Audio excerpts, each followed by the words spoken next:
Bismillahirrahmanirrahim. Assalamualaikum warahmatullahi taala wabarakatuh.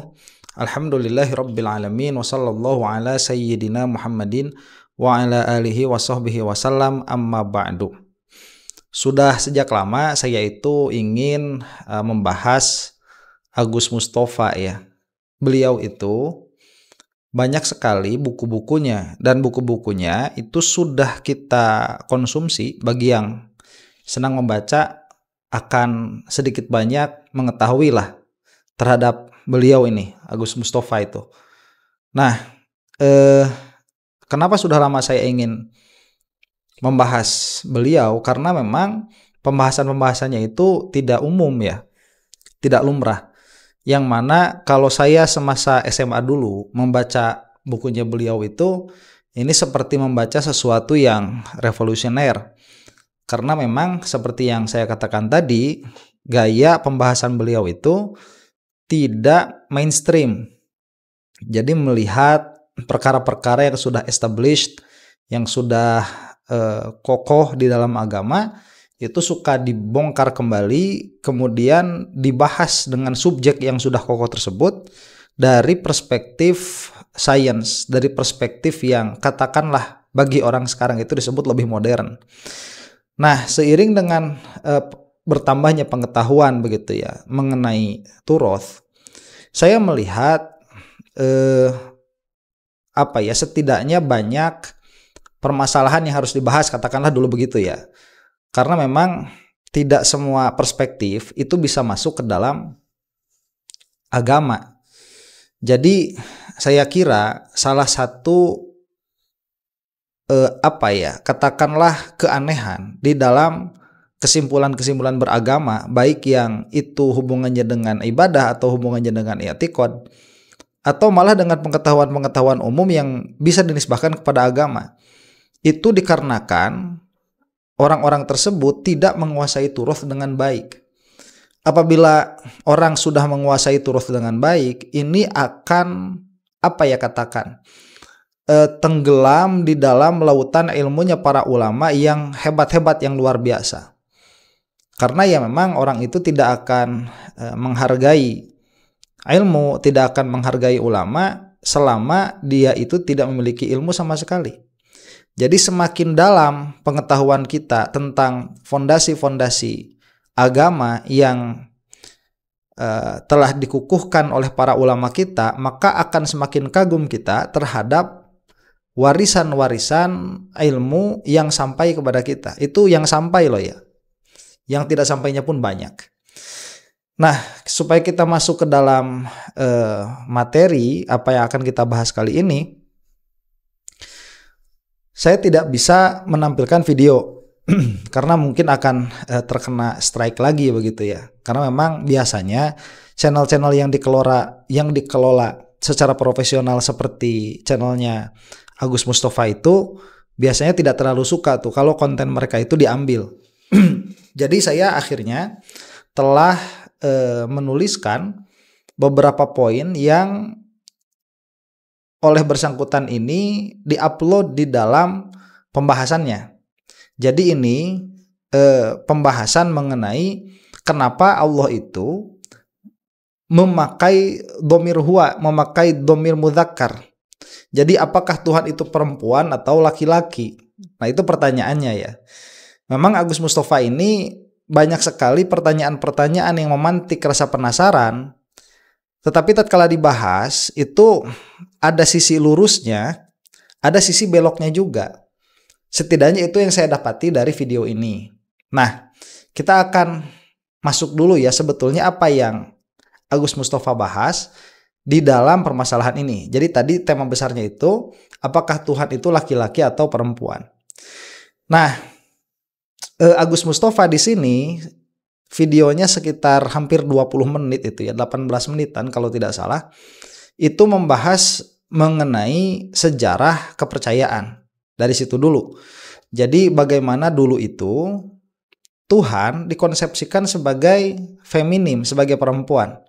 Yang mana kemudian nanti di tengah-tengah itu ada peralihan, dikonsepsikan sebagai maskulin, kemudian menjadi monoteis yang tidak mendefinisikan Tuhan itu sebagai feminim atau maskulin.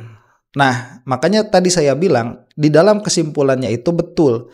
Tetapi nanti kita akan bisa melihat ada beberapa perkara yang memang tidak bisa diakomodir begitu.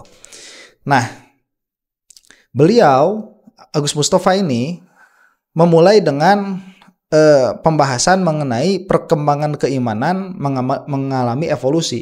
Jadi evolusi perkembangan keimanan. Dia berkata seperti ini, atau ini adalah apa yang saya ambil begitu ya. Jadi saya tidak mengambil quote-nya secara langsung. Nanti insya Allah akan saya tampilkan deskripsi videonya di bawah supaya ada gambaran sebetulnya apa yang dibahas oleh yang bersangkutan ini. Disebutkan oleh beliau itu, dari apa yang saya tangkap, perkembangan keimanan mengalami evolusi. Mulai dari yang sederhana seperti animisme dan dinamisme, kemudian berkembang menjadi politeisme, kemudian monisme, kemudian monoteisme. Itu ada di menit keempat ya. Nah, jadi Agus Mustafa ini melihat adanya evolusi di dalam perkembangan keimanan manusia begitu. Jadi ini adalah evolusi akal komunalnya manusia. Nah, di sini dulu ya, karena ini akan membicarakan hal itu sampai nanti kepada agama Ibrahimiyah. Saya melihat ada kesalahan pola pikir di sini. Jadi kalau misalkan Agus Mustafa ini memperkenalkan evolusi keimanan manusia secara komunal, secara kolektif, itu dimulai dari keimanan yang paling sederhana, yaitu disebutkan di sini adalah animisme dan dinamisme. Itu adalah pola pikir yang tidak sesuai dengan fakta, saya katakan begitu ya, dengan fakta yang kita dapatkan dari wahyu. Jadi sebagaimana kita ketahui bahwa orang pertama itu adalah Nabi Adam. Itu sudah fix, sudah mujma' alaih, tidak bisa diganggu gugat. Entah Agus Mustafa ini posisinya seperti apa, karena ada buku juga yang mengatakan Adam bukan manusia pertama, tapi biasanya itu judul, nanti isinya tetap saja menisbahkan Nabi Adam itu sebagai manusia pertama. Cuman saya tidak mau masuk ke situ karena saya juga tidak memiliki kepastian. Saya tidak memiliki cukup waktu banyak untuk menelaah semua yang dilontarkan oleh Agus Mustafa ini. Cuman kalau misalkan dilihat dari sini saja, karena ini tidak dikoyet dengan apapun, Agus Mustafa itu mengatakan bahwa perkembangan keimanan manusia itu berasal dari sesuatu yang sangat sederhana, yaitu animisme dan dinamisme. Ini tidak benar. Kenapa? Karena keimanan itu tidak berubah. Jadi kalau misalkan kita melihat fakta bahwa Nabi Adam itu adalah manusia pertama, dan fakta itu kita dapatkan dari wahyu, makanya kenapa kita harus memiliki dalil rasional terhadap benarnya Rasulullah SAW, ya supaya kita bisa tahu betul bahwa yang dibawa oleh Rasulullah SAW ini adalah fakta begitu, bukan hanya sekedar perkataan kosong. Jadi kita terima itu sebagai fakta, karena kalau kamu tidak menerima itu sebagai fakta, kamu itu minimalnya bertentangan dengan ijma. Bertentangan dengan ijma ini bahaya, bisa mengeluarkan dari agama begitu. Nah, jadi dengan musalamat itu, maka keimanan manusia itu bukan berasal dari keimanan yang sederhana, yang mana itu didefinisikan sebagai animisme dan dinamisme. Tidak. Keimanan pertama kali yang dipegang oleh manusia itu adalah keimanan yang dipegang oleh Nabi Adam. Ya masa iya Nabi Adam itu memiliki kepercayaan animisme atau dinamisme? Nabi Adam itu diberikan ilmu yang langsung oleh Allah Subhanahu wa taala, bahkan tidak melewati malaikat sama sekali. Karena kan terjadi munaqasyah tuh antara Nabi Adam dan malaikat ya. Yang sebelumnya malaikat itu protes dulu kan. Yang menjadi judul buku juga oleh Martin Lings, bukan Martin Lings, siapa itu ya? Salah satu ilmuwan barat muslim beliau itu. Even the angel asks, bahkan malaikat pun bertanya, jadi judul buku tuh. Nah, jadi sebetulnya kalau kita mau melihat dari posisi orang Islam, karena ini yang harus ditasdikan, keimanan pertama itu ya tauhid. Jadi yang disebutkan nanti pola pikirnya itu bukan berkembang dari iman yang paling sederhana, yaitu animisme dan dinamisme, kemudian nanti mencapai kesempurnaan di Nabi Muhammad SAW sebagai monoteisme yang murni begitu. Tidak seperti itu. Justru ini sedari Nabi Adam sudah monoteis. Jadi harus kita pahami bahwa yang namanya tauhid itu sedari Nabi Adam itu tidak berubah. Kalau misalkan kita membaca kitab-kitab kalam, kita akan mendapati di dalam apa itu namanya? Ada pembahasan setiap ilmu itu, ada yang namanya mabadi asyroh.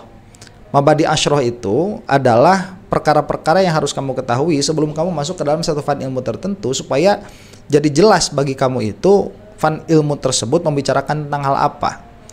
Di dalam mabadi asyrohnya ilmu kalam, tatkala dikatakan misalkan siapa wadi'nya, siapa yang pionir dari ilmu kalam ini, itu suka disebutkan adalah diantaranya Al-Imam Asy'ari dan Al-Imam Maturidi. Dilihat dari segi bahwa beliau berdua ini adalah orang yang secara sejarah tercatat orang yang pertama di dalam membahas subhat falasifah atau subhat yang masuk ke dalam agama. Itu yang ada tuh, makanya suka disebut wadiahnya itu. Cuman dari perspektif yang lain, ini para ulama yang mengatakannya begitu dalam kitab-kitab kalam. Dalam perspektif yang lain, kalau kita melihat wadiahnya itu dalam pengertian adalah orang yang pertama kali memperkenalkan tauhid, ya tidak lain dan tidak bukan, itu adalah Nabi Adam sendiri begitu. Ya karena beliau orang yang bertauhid. Mau apa kita mengatakan tidak? Jadi posisinya dibalik begitu ya. Nah, yang disebutkan oleh Agus Mustafa di sini, baik animisme, dinamisme, kemudian politeisme, kemudian monisme, dan kalau misalkan kita katakan Islam itu monoteisme, berarti sampai monisme begitu ya. Sampai monisme ini adalah subhat-subhat yang datang kepada monoteisme murni. Itu sebetulnya yang seharusnya dibaca begitu. Jadi dengan nanti Agus Mustafa ini akan berusaha untuk mendatangkan beberapa argumen bahwa memang dahulu perkembangan keimanan secara komunal begitu, manusia secara komunal itu diawali dari menganggap Tuhan itu sebagai sosok yang feminis. Itu nanti akan ada, cuman ini tidak relevan karena itu kan sebetulnya hanya pengumpulan data yang secara sporadis berusaha untuk dimasukkan ke dalam teori yang sedari awal itu sudah terbentuk begitu. Jadi kalau bahasa mantiknya itu disebutnya adalah ittifaqi, kalau secara bahasa populer disebutnya cocokologi begitu. Jadi tidak bisa pola pikir seperti ini. Cuman kita ikuti saja dulu supaya nanti kita masuk ke dalam inti pembahasan. Nah, kemudian jadi kalau misalkan yang tidak tahu ya, monisme itu adalah meleburnya Tuhan-Tuhan menjadi satu. Jadi tidak monoteisme murni begitu. Kemudian dia melanjutkan, ada 3 sudut pandang kajian yang dilakukan oleh Agus Mustafa. Oh, ini apa yang saya ambil lagi tadi begitu ya, yaitu arkeologis, antropologis, dan cognitive science, dan teks-teks keagamaan. Nah, inilah yang saya maksud tadi, penelitiannya Agus Mustafa ini tidak mainstream para ulama salaf. Dalam pengertian salaf itu ya para ulama-ulama mutaqaddimin terdahulu. Ini memasukkan semua nih ya. Arkeologi dimasukkan, antropologi dimasukkan, dan cognitive science dimasukkan, selain ada teks-teks keagamaan. Jadi berusaha untuk menjam'u semua pengetahuan yang sudah dikuasai oleh manusia, yang mana ijma bisa jadi gugur karena ini. Begitu, karena ada science masuk ke situ. Nah, ini yang bagi saya gagap terhadap perkara-perkara yang dicap sebagai sains. Tidak bisa kita itu membenturkan atau menyatukan 2 perkara yang mana satu itu sifatnya qat'i, yang satu sifatnya zonni, tidak bisa. Yang disebutkan oleh Agus Mustafa di sini seperti arkeologi, kemudian antropologi, cognitive science, itu sifatnya kan teori.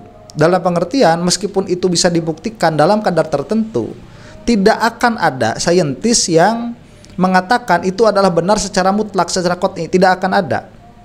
Ya karena memang begitulah nature-nya sains itu. Dia selalu terbuka untuk difalsifikasi. Dan memang kalau kita misalkan melihat kepada mantik, sains yang ada modern itu dia tidak sampai derajat qat'i. Dia hanya sampai derajat zonni saja. Nah, sedangkan wahyu yang datang kepada Nabi Muhammad SAW itu bersifat qat'i, wahyu itu. Nah, nanti pembacaannya maksudnya itu memahami apa-apa yang datang dari Nabi Muhammad SAW, itu ada yang zonni, ada yang qat'i. Nah, ijma yang mujma' alaih itu adalah perkara yang qat'i. Jadi kalau misalkan nanti pada akhirnya kesimpulan-kesimpulan yang diambil dari tools yang disebutkan tadi, diantaranya adalah arkeologi, antropologi, cognitive science, itu kemudian dibenturkan dengan ijma, yang mana ijma itu mengatakan tadi bahwa manusia pertama adalah Nabi Adam, therefore berarti yang pertama kali tauhid itu ya tauhidnya para nabi itu diteruskan, gak ada perubahan. Yang ada perubahan itu syariat dari nabi ke nabi. Ya itu pun kalau memang membawa syariat yang baru. Tidak semua nabi juga, tidak semua rasul juga membawa syariat yang baru. Ada yang meneruskan syariat sebelumnya, alal khilaf nanti ya para ulama. Nah, jadi tidak bisa masuk ini apa yang dikatakan oleh Agus Mustafa. Kemudian kajian dilanjutkan dengan sudut pandang linguistik dan gender. Nah, ini inti stressing dari videonya, karena video-video yang perkara-perkara yang tadi saya sebutkan itu sudah dibahas di dalam video yang bersangkutan pada video-video yang sebelumnya. Jadi ini dilanjutkan kepada kajian linguistik dan gender. Apa yang disebutkan ini secara garis besar saja ya, yang disebutkan oleh Agus Mustafa di dalam videonya, evolusi keimanan manusia secara kolektif, secara komunal. Meneliti dari zaman Paleolitikum atau zaman batu tua sekitar 30.000 tahun sebelum Masehi hingga 10.000 tahun sebelum Masehi. Yang disembah saat itu adalah Tuhan yang bersifat feminin. Hal itu dikarenakan ibu sebagai sumber segalanya. Itulah zaman di mana Tuhan dipersepsikan sebagai feminin. Nah, jadi dilihat dari mana? Itu tuh zaman 30.000 tahun sebelum Masehi. Yang mana 30.000 tahun sebelum Masehi ini tidak bisa diakomodir oleh syariat. Tidak bisa. Mujma' alaih, bukan mujma' alaih. Ini bisa dikatakan ijma' lah. Kalau misalkan tidak menerima klaim saya sebagai ijma, ya tolong lampirkan. Kalau memang misalkan ada para ulama yang mengatakan bahwa umur manusia itu sudah lebih dari 30.000 tahun begitu. Jadi ada hadis dari Nabi Muhammad SAW yang menuturkan begitu ya, kronologi dari nabi ke nabi, dari rasul ke rasul, yang mana apabila dilihat perkara tersebut itu tidak akan lebih dari 7.000 tahun. Dan ini adalah posisinya para ulama mutaqaddimin terdahulu. Apakah ini terbuka bagi bagi khilaf?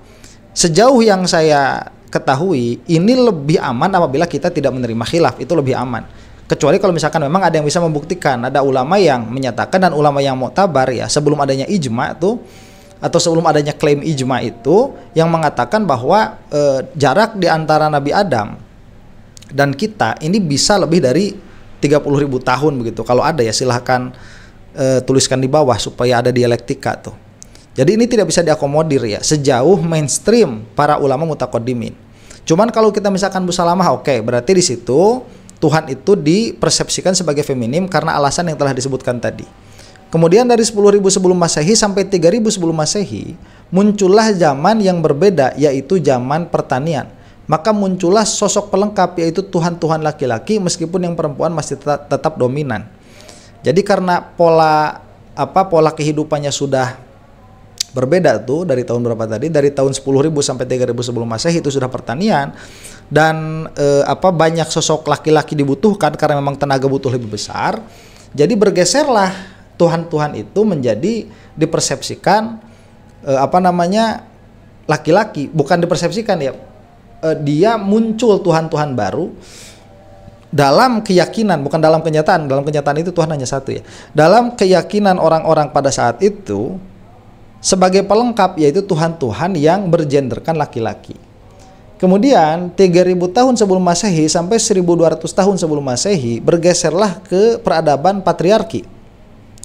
Muncullah lembaga sosial yang menunjukkan laki-laki sebagai simbol kekuatan yang mengayomi perempuan. Karena perempuan mulai bergeser perannya sehingga membutuhkan perlindungan laki-laki. Maka muncullah dewa-dewa yang lebih dominan daripada dewi-dewi. Itu menyebutkan contoh-contohnya juga. Itu ada memang di dalam bukti arkeologi yang dibaca dan ditafsirkan oleh ahli arkeolog sebagai anu dan anu. Makanya saya katakan tadi ini hanyalah kemungkinan terbaik yang bisa mereka keluarkan. Makanya kalau bertentangan dengan perkara yang qat'i itu kan sudah kalah itu begitu. Mereka pun tidak bisa memastikan juga. Nanti ada patung-patung seperti Ahura Mazda begitu ya. Di situ tuh dilihat-lihat, oh ini adalah dewa-dewa yang apa namanya yang baru muncul pada tahun sekian begitu. Dimasukkanlah itu ke dalam evolusi berimannya manusia, evolusi keimanan manusia. Nah, ini kan serampangan sebetulnya. Ya kalau misalkan tidak ada wahyu, itu bisa dipakai. Cuman kalau sudah ada wahyu, ya ini kalah pasti begitu. Ya apalagi dalam pengertian wahyu yang sudah mujma' alaih di dalam pemahamannya. Jadi itu tadi ya apa yang hidupnya sebagai petani itu, laki-laki itu dia sudah menjelma menjadi lembaga-lembaga sosial yang melindungi perempuan, yang memang perempuan juga beralih atau bergeser secara sosial saat itu di dalam perannya, maka keluarlah laki-laki. 1200 sampai 500 sebelum Masehi, lembaga-lembaga itu semakin dominan sehingga muncullah kerajaan-kerajaan yang didominasi oleh laki-laki. Muncullah monoteisme di era ini. Disinilah muncul sosok seperti Yahweh di Yahudi yang maskulin, atau Ahura Mazda di Persia, atau Brahma yang digambarkan secara monistik. Nah itu ya 1200 sampai 500 sebelum Masehi. Nah ini puncaknya Tuhan sebagai laki-laki ini. Muncullah agama Abrahamik sebagai agama dari langit. Disinilah timbul Tuhan yang monoteistik namun memiliki variasinya, dikaitkan dengan perkembangan agama Yahudi dan Nasrani.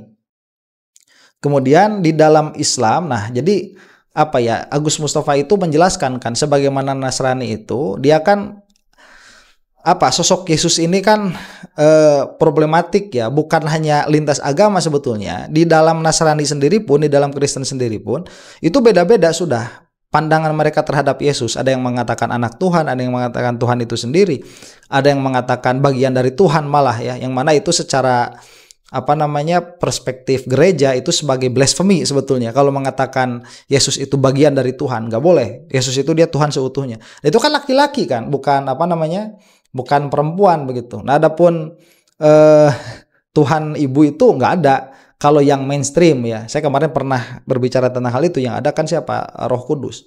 Cuman ala kulli halin, Agus Mustafa melihat di sinilah ada puncak apa penyematan laki-laki terhadap Tuhan begitu. Dalam pengertian bukan laki-laki begitu ya. Dalam pengertian apa? Maskulin. Nah, Islam baru menyempurnakannya. Jadi Agus Mustafa ini ingin memberikan perspektif kepada kita bahwa Islamlah yang menyempurnakan tauhid begitu. Dengan evolusi yang segitu panjang dari perempuan, kemudian muncul dewa-dewa laki-laki, kemudian laki-laki dominan, kemudian laki-laki itu dinisbahkan kepada agama Ibrahimiyak begitu ya. Apa? Abrahamaik.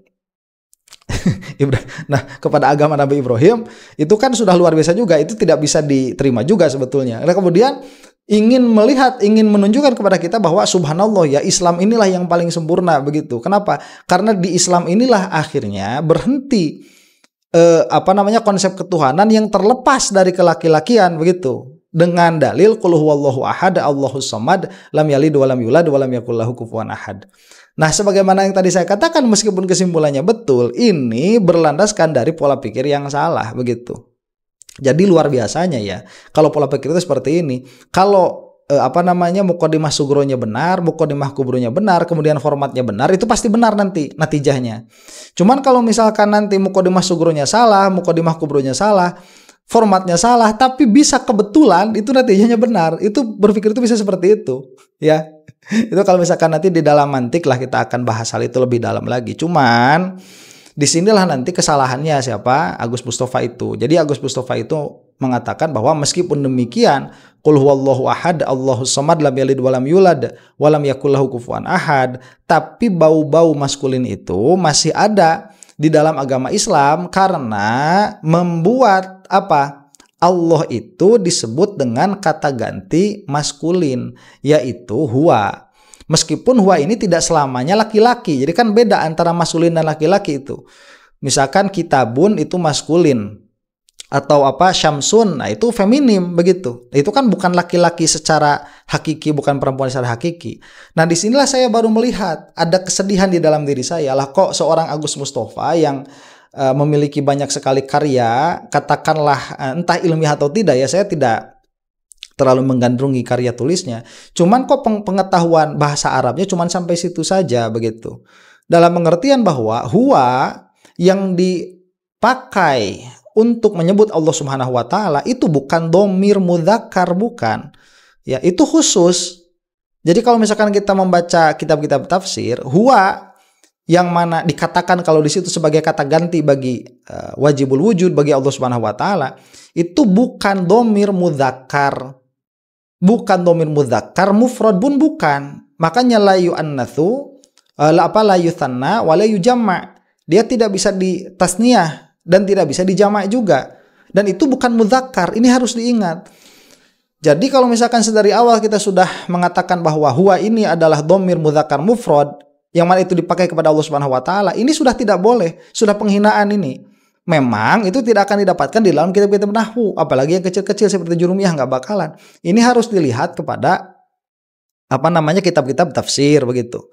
Ya, kitab-kitab tafsir, kemudian kalau di dalam nahwu itu ya ada di dalam nahwu yang sudah masuk ke hasyiyah, baru ada seperti Araful Ma'arif begitu yang dikatakan oleh Imam Sibawayh, perkara yang paling ma'rifat itu Ismul Jalalah Allah itu. Dan karena itulah Imam Sibawayh diampuni dalam pengertian diridhoi oleh Allah Subhanahu wa taala atas perkataan itu. Nah, jadi pada akhirnya ada dua hal ya yang saya sayangkan dari Agus Mustafa ini. Yang pertama adalah keserampangan yang bersangkutan ini di dalam mencoba untuk mengawinkan antara sains modern, katakanlah begitu, dengan wahyu. Sehingga ada perkara-perkara yang dilabrak dan ada pola pikir yang tidak ajak di situ. Sebagai dalam perspektif kita itu sebagai muslim yang harus tunduk kepada wahyu. Kalau misalkan dalam perspektif pengetahuan umum ya bisa diterima apa yang dikatakan oleh Agus Mustafa ini. Tapi hati-hati kalau kamu menerima itu bisa berkonsekuensi keluar dari agama. Itu selalu saya tekankan begitu ya.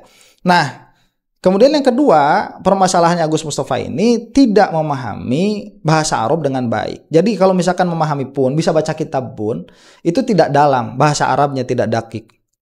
Entah Agus Mustafa ini pernah mengenal yang namanya usulun nahwi atau tidak, saya tidak tahu begitu ya. Cuman dari paparan yang bersangkutan ini sampaikan, saya kira tidak sampai sana begitu. Nah, ini mungkin yang bisa disampaikan. Maksud dan tujuannya apa? Ya, maksud dan tujuannya kamu tahu apa yang saya bicarakan begitu.